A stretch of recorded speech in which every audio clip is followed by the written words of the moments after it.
Self mat மென் அப்படின்றது வந்து ஒரு short story written by Stephen Leacock. இப்போ இந்த ஸ்டோரி வந்து எப்படி ஸ்டார்ட் ஆகுது அப்படின்னு சொன்னால், ஒரு 2 பிஸ்னஸ் மென் வந்து ஒரு 5 ஸ்டார் ஹோட்டலில் வந்து ஃபஸ்ட் கிளாஸ் டேபிளில் வந்து உட்காந்துருக்காங்க. அப்போ வந்து அவங்க எதுக்காக வெயிட் பண்ணுறாங்க அப்படின்னு சொன்னால், வெயிட்டர் ஆர்டர் எடுக்கிறதுக்காக வருவார்ல, ஸோ அவர் வர்றதுக்கு கொஞ்சம் டிலே ஆகுது. அதனால் அவங்க 2 பேரும் வெயிட் பண்ணிகிட்ருக்காங்க. இந்த ஸ்டோரி வந்து எப்படிப்பட்டது அப்படின்னு சொன்னால், ஒரு இந்த 2 பிஸ்னஸ் மென்னோட கான்வர்சேஷன் தான் இந்த ஸ்டோரியே. இது வந்து எப்படி இருக்கும் அப்படின்னு சொன்னால், 2 பேருக்கு இருக்க டயலாக் மீன்ஸ் 2 பேரும் என்னை பற்றி டிஸ்கஸ் பண்ணிக்கிறாங்க, என்னை பற்றி பேசிக்கிறாங்க அப்படின்ற மாதிரி தான் அந்த மொத்த ஸ்டோரியுமே இருக்கும். லைக் ஒரு ஸ்டோரினா ஒரு டிஸ்கிரிப்ஷன் அந்த மாதிரிலாம் இருந்து அப்புறம் ஒரு எண்டிங் கிடச்சி மாரல் கிடைக்கிறது, அந்த மாதிரி ஒரு மாதிரி ப்ராப்பரான ஸ்டோரியாக வந்து இது இருக்காது. ஆனால் வந்து இந்த ஸ்டோரியிலேருந்து நம்ம ஒரு சில விஷயங்களை வந்து அனலைஸ் பண்ணலாம். ஓகே, இப்போ அந்த 2 பேர் யார் அப்படின்னு சொன்னால், ராபின்சன், ஜோன்ஸ். இந்த 2 பிஸ்னஸ் மென்னும் வந்து உட்காந்துருக்காங்க. அப்போ வந்து வெயிட்டர் வந்து வர்றதுக்கு கொஞ்சம் டிலே ஆகுது. ஸோ இவங்க 2 பேரும் உட்காந்து பேசிகிட்டு இருக்காங்க. அப்போ வந்து ராபின்சன் என்ன சொல்கிறாரு அப்படின்னு சொன்னால், இப்போ வந்து அவங்க 2 பேரும் மிகப்பெரிய பிஸ்னஸ்மென். அந்த நியூயார்க் சிட்டிலேயே வந்து one of the best and successful businessmen in that New York city. அந்த மாதிரியான 2 பர்சன்ஸ். ஆனால் அவங்க வந்து நியூயார்க்குக்கு மொத வரும்போது வந்து அவங்கள்ட்ட ஒன்றுமே இல்லை. லைக் அவங்களுக்கு ரிலேஷன் இல்லை, மணி இல்லை, எதுவுமே இல்லை. அவங்க எப்படி நியூயார்க் சிட்டியில் அவங்களோட லைஃப்பை ஸ்டார்ட் பண்ணாங்க அப்படின்ற டிஸ்கஷன் தான் வந்து இந்த மொத்த ஸ்டோரியுமே போயிருக்கும். ஃபஸ்ட்டு ராபின்சன் என்ன சொல்லுவார் அப்படின்னு சொன்னால், அவர் மொத நியூயார்க்குக்கு வரும்போது அவர்கிட்ட வந்து 15 சென்ட்ஸ் தான் பணம் இருந்திருக்கு.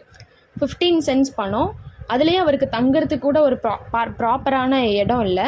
ஒரு எம்டி டார் பேரலில் தான் வந்து தங்கியிருக்காரு. டார் பேரல் அப்படின்னா அந்த தார்லாம் ஊற்றுறதுக்கு ஒரு மாதிரி தகரம் மாதிரி ஒரு பெரிய ட்ரம் மாதிரிலாம் வச்சுருப்பாங்கல்ல, அந்த மாதிரி ஒரு டார் பேரலில் தான் அவர் தங்கியிருக்காரு. அப்புறம் வந்து 15 சென்ட்ஸை வச்சு தான் அவரோட லைஃப்பை வந்து நியூயார்க்கில் வந்து ஸ்டார்ட் பண்ணியிருக்காரு அப்படின்னு சொல்லி ராபின்சன் சொல்லிவிட்டு, நான் இவ்வளோ கஷ்டப்பட்டு ரொம்ப உழைச்சி இந்த நிலைமைக்கு வந்திருக்கேன்னு ராபின்சன் சொல்லும்போது, வேகமாக ஜோன்ஸ் என்ன சொல்கிறாருன்னா, அம்மா நீ வந்து 15 சென்ட்ஸ் ஆச்சு வச்சுருந்த, நான் நியூயார்க்குக்கு வரும்போது என்கிட்ட 0 சென்ட்ஸ், என்கிட்ட சுத்தமாக பணமே இல்லை. நான் வந்து ஒரு பியானோ பாக்ஸில் போய் தங்கி இருந்திருக்கேன்.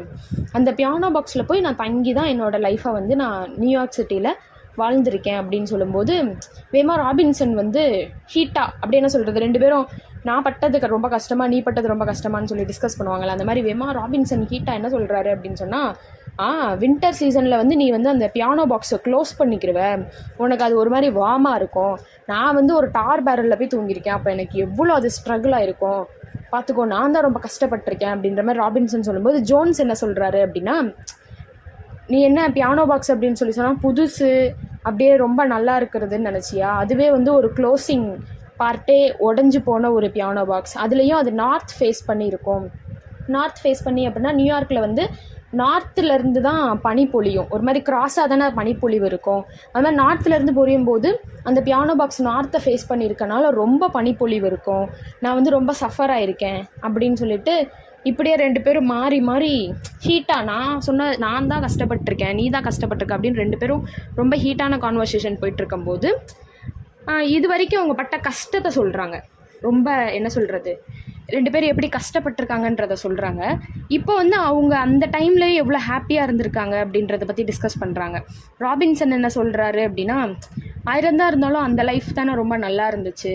நம்மளுக்கு வந்து எந்த வித ஸ்ட்ரெஸ் இல்லை, பிஸ்னஸ்னு ஒரு ஸ்ட்ரெஸ் இல்லை, கிடைக்கிறத சாப்பிட்டுட்டு கிடைக்கிற இடத்துல தங்கிக்கிட்டு இருக்கிற ஒரு 4-5 ஃப்ரெண்ட்ஸோட விளையாண்டுட்டுன்னு சொல்லி ஒரு மாதிரி ஸ்ட்ரெஸ் இல்லாமல் நிம்மதியாக இருந்துச்சுல அப்படின்ற மாதிரி அவங்க 2 பேரும் யோசிக்கிறாங்க. அப்போ ராபின்சன் என்ன சொல்கிறாரு அப்படின்னா, நிம்மதியாக காலையில் எழுந்திரிப்பேன், இருக்கிற 2-3 ஃப்ரெண்ட்ஸோட நான் வந்து பெட்ரோ, அப்புறம் நைட்டு கேண்டிலை வச்சுக்கிட்டு அந்த பெட்ரோ விளையாடுறது, நைட்டு ஃபுல்லாக வந்து விளையாடுறது, அந்த மாதிரிலாம் நாங்கள் என்கிட்ட இருந்த 2-3 ஃப்ரெண்ட்ஸ்லாம் நாங்கள் விளையாடுவோம் அப்படின்னு சொல்லி ராபின்சன் சொல்கிறாரு.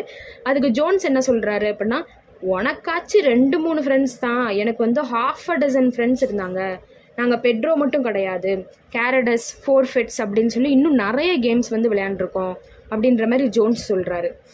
அப்படி 2 பேரும் டிஸ்கஸ் பண்ணிகிட்டு இருக்கும்போது என்ன சொல்கிறாங்க அப்படின்னா, நம்ம வந்து அந்த டைமில் கூட மார்னிங் வந்து எந்தவித ஸ்ட்ரெஸ்ஸும் இல்லாமல் எனர்ஜெட்டிக்காக வேக் ஆகிருப்போம். நம்ம வந்து தேவையானதை மட்டும் தேடி போய் சாப்பிட்டுட்டு அப்படி இருந்திருப்போம்ல அப்படின்னு 2 பேரும் அதை வந்து ஒரு ஸ்ட்ரெஸ் ஃப்ரீயான லைஃபாக வந்து அவங்க நினைக்கிறாங்க. அப்புறம் வந்து ராபின்சன் என்ன சொல்கிறாரு அப்படின்னு சொன்னால், அவர் கோல்ட் போரிட்ஜை வந்து சாப்பிட்ருக்காரு. நிறைய பேர் அவருக்கு பாவம் அப்படின்னு சொல்லி கொடுத்த கோல்ட் போரிட்ஜை சாப்பிட்ருக்கேன் அப்படின்னு சொல்லி ராபின்சன் சொல்கிறாரு. அப்புறம் ஜோன்ஸ் என்ன சொல்கிறாருன்னா, நானும் கோல்ட் போரிட்ஜ் வந்து பெக் பண்ணி சாப்பிட்ருக்கேன். அண்ட் மோர் தென் தேட், யாராச்சும் வந்து கோல்ட் போரிட்ஜ் தானே, கோல்ட் போரிட்ஜ் மேன் நம்மளை மாதிரி ஒரு பழைய சோறுன்னு வச்சுக்கோங்களேன், அது ஒரு டைப் ஆஃப் ஃபுட்டு, ஒரு பழைய சோறுன்னு வச்சுக்கோங்களேன். கோல்ட் போரிட்ஜை வந்து நான் பிச்சை எடுத்து சாப்பிட்ருக்கேன். அண்ட் மோர் தென் தட், யாராச்சும் வந்து தூக்கி போட்டிருப்பாங்கல்ல, அவங்களுக்கு வேணான்னு சொல்லி டஸ்ட்பினில் போட்டிருப்பாங்கல்ல, அதை தான் நான் பிறக்கி சாப்பிட்ருக்கேன். அதுக்கப்புறம் பிக்குக்கு வந்து கோல்ட் போரிட்ஜ் சாப்பாடு வச்சுருப்பாங்கல்ல, பிக்கு சாப்பிட்றதுக்காக போய் அவனோட பவுலில் வச்சுருப்பாங்கல்ல, அதெல்லாமே நான் திருடி சாப்பிட்ருக்கேன் அப்படின்னு சொல்லிட்டு ஜோன்ஸ் அவரோட கஷ்டத்தை சொல்கிறாரு. சொல்லிவிட்டு 2 பேரும் பேசிகிட்டே இருக்கும்போது வெயிட்டர் வந்துடுறாரு. வெயிட்டர் வந்துட்டு ஆர்டர் ப்ளீஸ் அப்படின்னோடனே இவங்க 2 பேரும் அந்த ஹீட் மூமெண்ட்லேயே இருக்கு, அந்த பாஸ்ட்லேயே இன்னும் இருக்காங்க. அதை யோசிச்சுட்டே இருக்கனால வேமா என்ன சொல்கிறாங்க, cold porridge, peeling potato, glass of skim milk அப்படின்னு சொல்லி வரிசையாக ஒரு மாதிரி ரொம்ப லோ கிளாஸாக இருக்கிறவங்க சாப்பிடக்கூடிய திங்ஸ் எல்லாம் அவர் ஆர்டர் பண்ணுறாரு ராபின்சன். இவரும் என்ன சொல்கிறாரு அப்படின்னா, cold porridge, chunk of salt pork அப்படின்னு சொல்லி ஆர்டர் பண்ணுறாரு ஜோன்ஸ். அப்படி 2 பேரும் மாறி மாறி வந்து ரொம்ப லோ கிளாஸில் இருக்கவங்க சாப்பிடக்கூடிய திங்ஸை போய் வெயிட்டர்கிட்ட ஆர்டர் பண்ணுறாங்க. வெயிட்டர் வந்து ஒரு மாதிரி கன்ஃபியூஸ் ஆகிடுறாரு, யாரா இவங்க 2 பேரும் அப்படின்னு சொல்லிட்டு யோசிச்சுட்டு ஆர்டர் எடுத்துகிட்டு நடந்து போகிறாரு.